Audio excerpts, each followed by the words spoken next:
Welcome to Sharing Hope. My name is Jamie George. I'm your host, and our guest today is Mr. Ben Crane.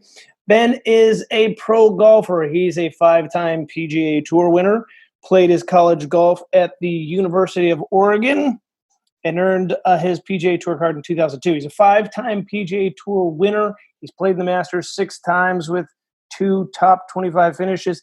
And this is an interesting stat. He was the second most downloaded video in the world for an athlete behind LeBron James. Why? Well, I guess because it's just Ben's gifted on video. Go check out the Golf Boys videos on YouTube. They're fantastic. Ben, thanks for being with us, brother. You got it, buddy. Good to be with you. So how are you guys surviving the quarantine? I would say it has been one of the better, more joyful times in my life, to be honest. Wow. It has been, our kids we have a little boy that we adopted who's about a year old. And we have 3 other kids, 8, 11, and 13. And their schedules are going every which way. And so this has given us some time just to really plug in with our kids. They say that the days are long, but the years are short, and they are. And so my wife and I just sat down early, okay, we're going to have a lot of time at home with our kids. What do we want to do? What do we want to teach them? And we listed off 8 things, but we're but really what's at the top of the list? So we came up with 2 things. We just said, okay, this is our focus. Number one, I want to teach them how to read their Bibles. Just for me, I just really wanted to, I want our kids to leave the house and know that their best friend is Jesus, and that when they get out, they know how to walk with him because they're plugged into his word and they're approaching his word on their own. So that was kind of my number one. The second thing was we really want to teach them how to cook. We just find so much value in making your own food and knowing what's in it. And so it creates, promotes a healthy lifestyle.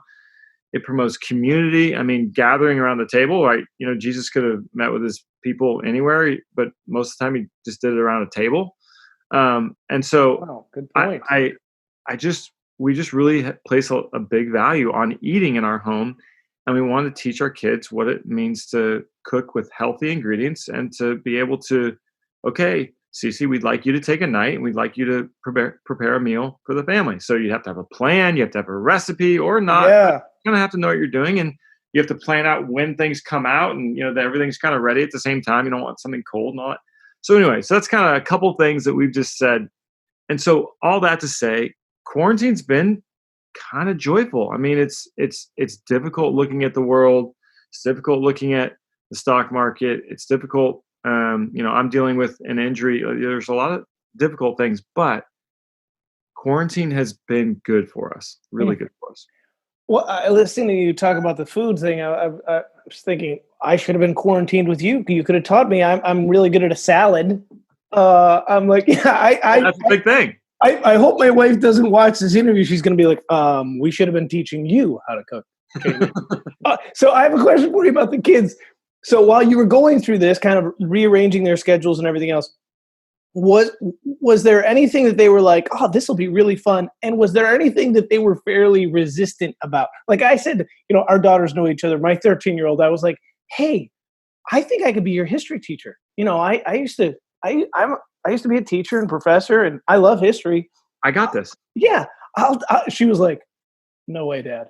You can't be my teacher. I'm like, no, I'll make it fun. Seriously, I'll wear stuff. I'll, make props. She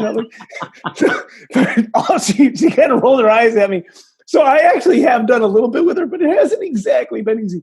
So is there some things they're like, oh, this is pretty cool, and some things are like, oh, seriously, Dad? I mean, with a 13-year-old, there's a lot of eye rolling going on.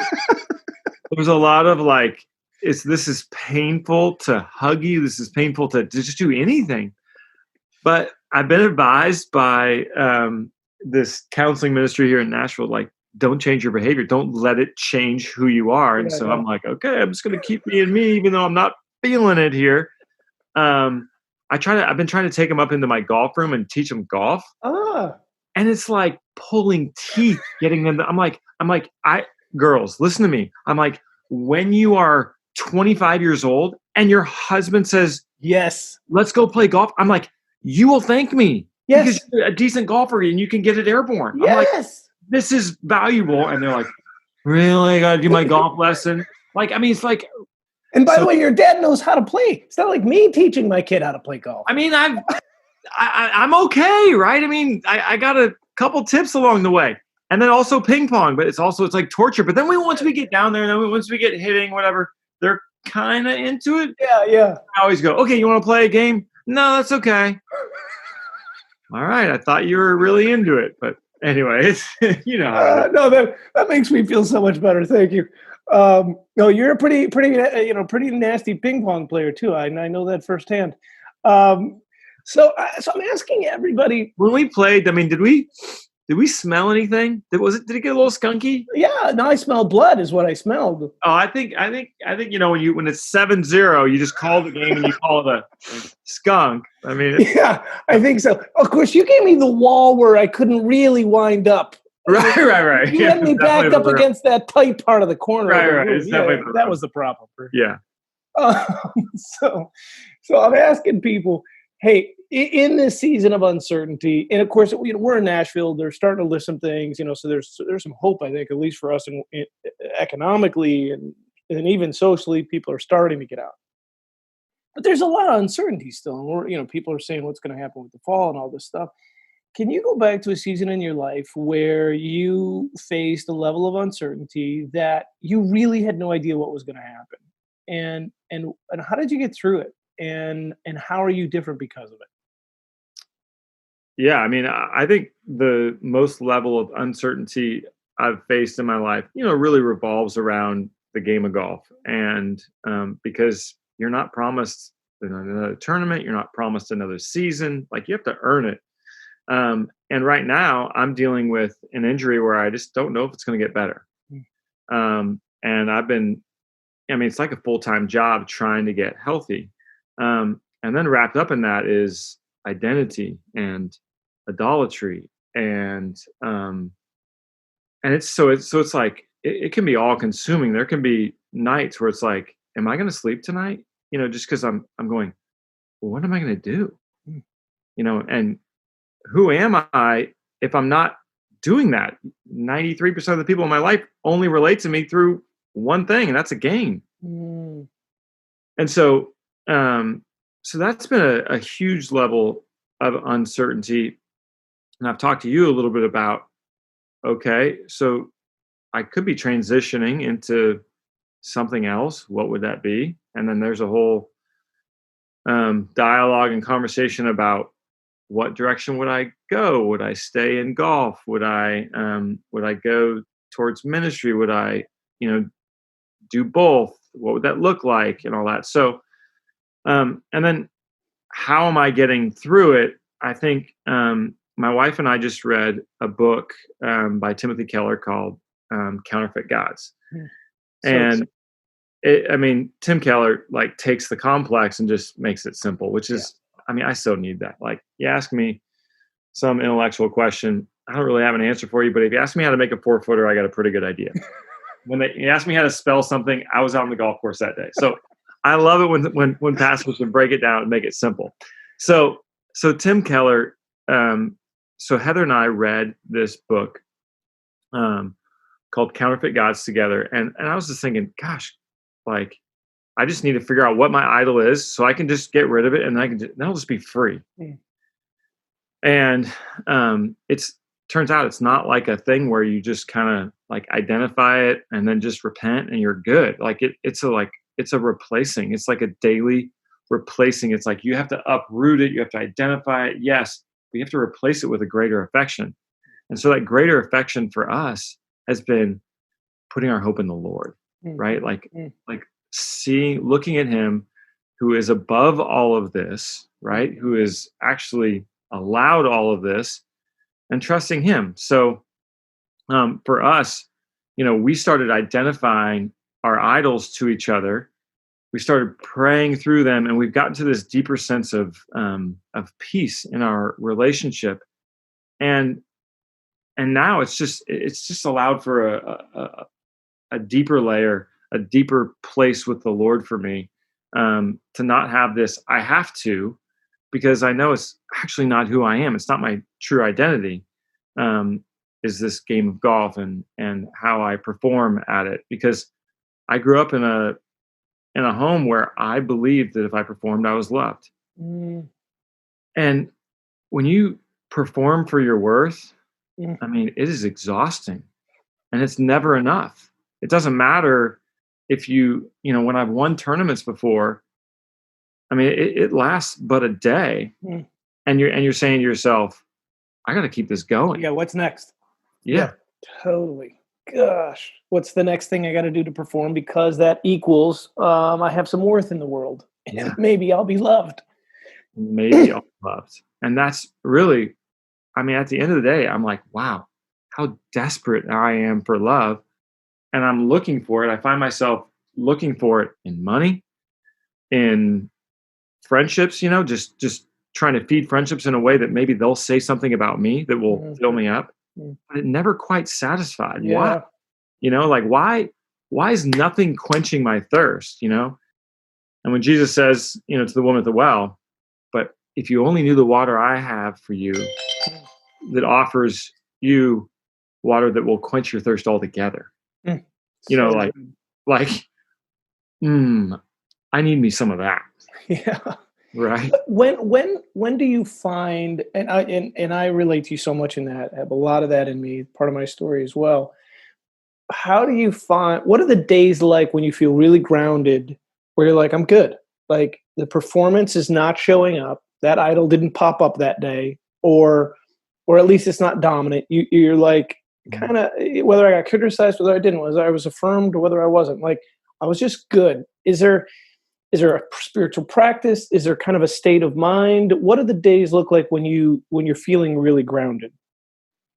I think it's, Jesus says it's daily bread, right? He doesn't give you, Uh, he doesn't send manna for a month, yeah, you know, because he knows the greatest sin we have is pride, right? yeah, Because, yeah. Like, our I'm good heart, now. I'm good. Yeah, yeah, yeah. like, because for me, I wanted to get enough money and have enough fame and enough everything so that I could then just start to build my life away from God. Mm, Like if I got then Lord, I can serve you then. Just yeah. bless me. Just bless me. Because then I can really serve you. If you'll take all the tension out of my life, Yes. I can really be focused.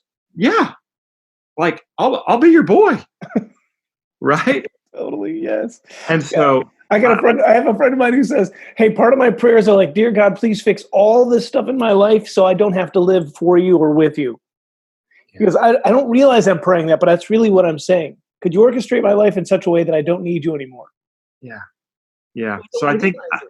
I think the John 15 abide, Hmm.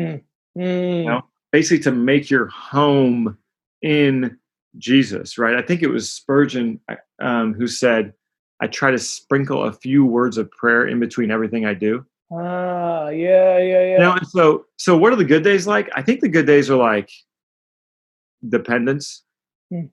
you know? I think it's just an ongoing dependence and joy in the gospel, I think Yeah. is Does I it think does it feel for you like, see if this resonates, because I would say this is what it's like for me a little bit. When I'm in that space that you're describing, the abiding and the dependence, I feel like I'm leaning forward into life, and there's a low hum of joy slash trust in the background. And when I'm not, I'm leaning backward and I'm somewhat off balance, and I'm grasping to try and find my way. Does that resonate at all with you? yeah, I mean, there are so many times where I'm leading a Bible study and I'm preparing for it, wanting to, because I want them to think I'm great. Hmm. It's like, oh my gosh, hang on here. What's the purpose and point? Right, right. So yes, like that. I feel like that's a leaning back and like I want people to see me this way. I'm putting up you know um, a front to Yeah. be liked, to be loved. And I'm like, oh gosh, Lord, I'm so bent towards that, and so I'm like, Lord, I can't fix that in me. Hmm. I've tried, Yeah. like, So that's important too, because I think part of it is like the frustration of it keeps, like you said, it keeps showing up. I got it, and we try to strive to even fix it. Like, oh, I'm so bad, I got to fix the thing. I'm depressed about being depressed. I'm Right. mad about being mad. I'm Right. right. Right. So, have you learned how to show yourself some compassion in that and go, okay, you're showing up broken in the world, and the person I'm trusting is God and not myself anyway? Not as much as I want, if I'm honest. Yeah. Um, but I'm reminded. I mean, that a big part of the role I play is brokenness. Mm. Like, okay, Lord, like in this relationship between you and me, I'm just in desperate need. So I know that my brokenness in, I have all these feelings, right? Well, all these feelings they're leading me to you, Lord. Yeah. Yeah. I'm not getting my satisfaction. I'm not getting my hope. I'm not getting my identity. I am trying to get other places, but it's not working. Right. Man, I relate so much to what you're saying, Ben. It's just such a good reminder for me too. Just that temptation, and a lot of it comes from our stories, right? Like how, how we grew up and how what we faced. And I'm grateful for your reminder today that it's not an event, like it's a process. Mm-hmm. So for you, the uncertainty is not just like, hey, this happened in my past. Like you're living it out real time. I mean, you said some of your days are 4 to 6 hours a day, just working out, just trying to heal something and you don't even know If whether I'm or not you come back to full strength, right? I mean, that you're right. living in that level of uncertainty. Yeah, my workouts are long and boring, and they're not giving me the beach body I was hoping for. But I mean, I'm like, man, I'd love to get ripped from my wife right now. Not really what the workouts require.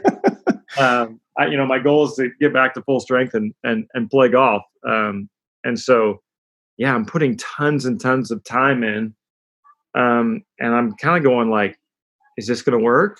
Like, Lord, is this part of the path? Is this, do I stay focused here, or do I go down a different avenue? So yeah, so there's a lot of uncertainty around that. And we've been in this season for a while. It's been really 2.5 years since I've played well. And so my wife Heather and I are in this place of just like trying to find rest in the Lord. Mm. So here's a quick. Oh, hey, buddy! I hadn't met this guy yet. Yeah, so this is Crew and this is Brady. Hey, Brady. Hi. How you doing, brother? Good. How are you? Good to see you, man. Really good. How do you like this new little brother you got? He's cute. He's a monster. Yeah, he's a stud. He's awesome. Look how big he is. How old is he now? Almost a year. Dang. Wow. Can we hear a little of that story? Because it's such a beautiful story. What's that? Can we hear a little bit of that story? Because it's so Crew. His name is Crew, Isaiah Crew. He is half Jamaican, half Bahamian, and we were in the process of adopting, and I was kind of leading that charge with Heather, saying, I just feel like this is something we should do. It's a good thing. It's our thing. So we fostered a couple kids, and it was really hard, but it was actually great. So we thought, okay, we feel like we have availability, and this is something we want to do, capacity to do this. So we started down the adoption process. Didn't have much luck. A lot of the international adoption stuff has been closed, but we found an adoption attorney in Florida who put us in touch with this birth mom. Dad out of the picture. She already had a couple boys, and she couldn't really take care of this one. Presented our adoption book to her. She chose us, and I mean, all of a sudden, so we're right in that place where Heather's like, "I'm all in. I can't wait," and I'm like, hang on. I just like, Lord, I need the red phone right now. Like, yes. I need to know now, and I need to know like everything that's going to happen, and I need you to tell me it's going to be okay. And just because it's a good thing doesn't mean it's necessarily your thing. Right. And so I was trying to figure out, like, Lord, am I called to this? Like, if I'm called to it, it doesn't matter. Yeah. what happens. Doesn't matter special needs. Doesn't matter. Like if you're called to it, it's like, Lord, you called to us, so I know you're going to give us what we need to get through it. So after we took some time, and I took some time to pray and spent some time with a pastor buddy of mine, I was just like, yes, this has always been on our heart. Yes, I do feel called to it. And what I didn't know is we took a vote, straw poll with the 3 kids. Somehow we got a 50-50 split. We got a yes, maybe, and a no. And what's been unbelievable about that is that it's been the greatest blessing for our family that we've ever experienced is just raising him. And I mean, he's the happiest little guy. If like you're, sitting there fixing his food, and he's sitting in his chair, you look over, he's like, he's just smiley. He's happy. He's a good sleeper. If he goes, Heather, put him down. He's tired, so as a 4th child, you're just so much more relaxed. Right. Totally. So and watching our kids, really help babysit, feed, change diapers. Like they are equipping themselves for later in their life, Lord willing. No, my friend says, try to do whatever you can to make them marriageable. Boy, I mean, right? Isn't that a good line? And you're killing it, man.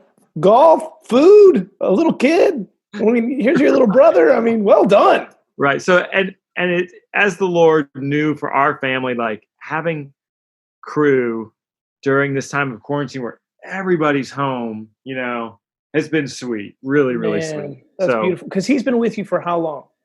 Since day one. Yeah. Yeah. So we got him in the hospital, birth mom. We've stayed in touch with, desire to have a relationship with her. She said, at that day where she's signing off, day 3, she was in the hospital, and she felt like crew looked at her and said, "Why are you abandoning me?" And then Heather and I are sitting on the couch praying like, Lord, oh my gosh, we've gone all through this and we might not get the child. Yeah. But at the last minute, I canceled the tournament and went to be with Heather, sitting on the couch, getting to pray, just asking the Spirit to fill me with something to say to this mom giving up this child. And she's feeling, and if I wasn't there, I feel like she'd be giving, a single mom would be giving the baby to a single mom. So I felt, that it's. And you're feeling both emotions, like for you and Heather and for her, like you're seeing both in real time. Yeah. And so I'm so glad that the Lord put me there to say, okay, this is the family. And so then we got to sit with her, and, when you don't know what to say, the Spirit groans, right? And tells you what to say. And I experienced that in that moment because I gave off this heartfelt, Anastasia, I feel like it is quite the opposite, that you are being so brave in allowing us to raise this boy. Yeah, what an act of courage for a young mom. There's no greater act of courage that I can think of. Right. Hands are full with your 2 boys right now. Let us come alongside you and help you raise this child. And it has been the greatest joy. And we've had such a good relationship with her. It's been so sweet. And we have a relationship with her boys as well. And so this has been God's just great blessing to us. Man, so beautiful. And what an encouragement to those out there. I mean, so many people who are listening in, and maybe those who are in the foster care system and wondering, hey, is it time to adopt? And those who've been through adoption, what a great reminder. And those who have given up a child for adoption. I mean, to me, there's hope for everybody involved. If we can, I love Ben, I appreciate that. And you told me that story when we were hanging out last week. It was such a great reminder. It's such a loving act to go, hey, we're dealing with our own feeling of we've been through a long process of wanting to adopt a child, but your empathy for her and your, as you said, the Spirit giving you those words to just bless her and go, this is such an act of courage. And I'm so grateful for you sharing that story. I was really inspired by that when you said that to me, because everybody enters these stories from a different lens, and some people are in the receiving end, some people are in the giving end, and I work with a lot of folks. I'm with them often in the coaching scene with them as an adult, working back through their story. I've had 2 people recently who did the 23andMe, the DNA thing, and they're going, I just discovered all this family I never had. And it's opening up this whole new world. Yeah. And it is, and that creates a lot of different emotions.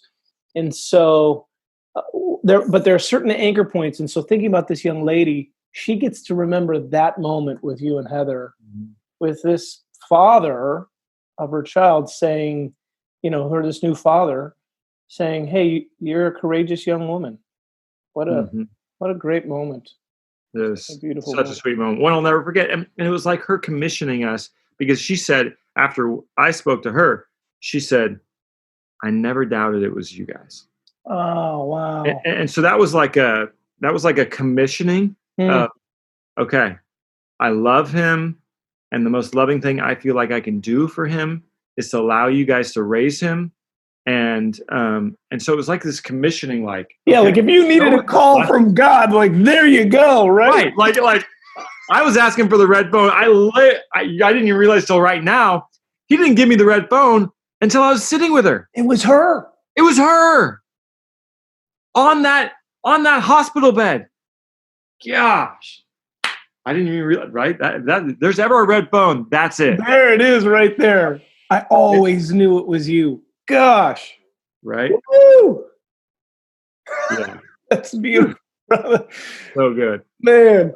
Well, on the adoption thing. Yeah. If there's a great movie out called Instant Family. It's got some language. It's very funny. Matt Damon. But so we VidAngeled it. VidAngel is you can take movies and take out language and sex and violence and stuff, which is a great tool to have. So you watch movies through VidAngel. But Instant Family is a great movie if you guys haven't watched it yet. About family, about adopting, and it's very, very funny. Okay. Our kids, we VidAngeled it because there's language and stuff. Is that Mark Wahlberg or Matt Damon? One of them. Yeah. One of them does a really great job. Yeah. He's a good actor. Kind of, yeah. I remember seeing the preview. I don't know. For some reason, Mark Wahlberg came to mind. I don't know. I think that's right. Okay. Anyway.